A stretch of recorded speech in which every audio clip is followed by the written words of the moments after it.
Now observe.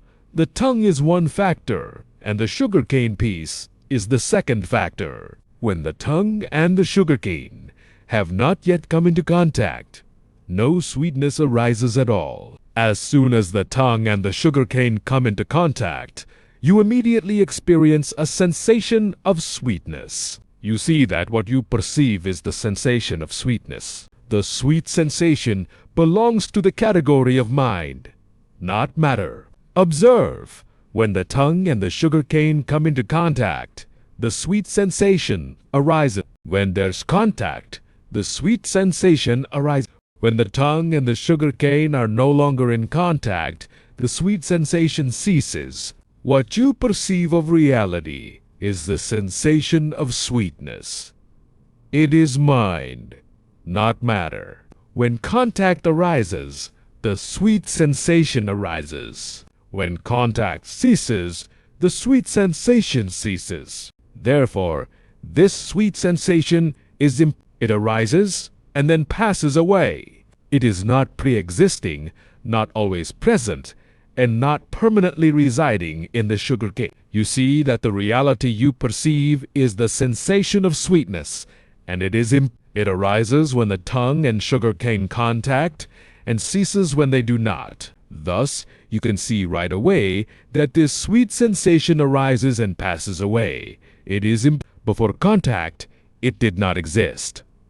After contact ceases, it no longer exists. It is not pre-existing, not always present, and not permanently residing in the sugarcane. I say you feel the sensation of sweetness, but I say that only for you to understand in a simple, conventional way.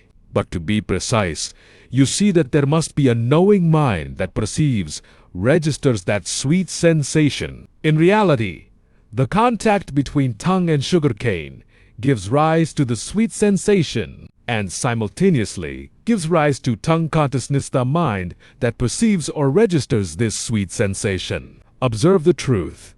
When the tongue and sugarcane have not contacted, there is no sensation of sweetness and no tongue consciousness to perceive it. When they contact, the sweet sensation arises, and simultaneously, tongue consciousness arises to perceive or register this sweetness. This sweet sensation is impermanent, and tongue consciousness is also impermanent. The contact between tongue and sugarcane gives rise to the sweet sensation and tongue consciousness simultaneously. When the contact ends, the sweet sensation ceases and tongue consciousness ceases. Therefore, both the sweet sensation and tongue consciousness are understand that the sweet sensation belongs neither to the tongue nor to the sugarcane. Thus, this sensation has no owner, no possessor. Therefore, this sweet sensation is ownerless and without a possessor.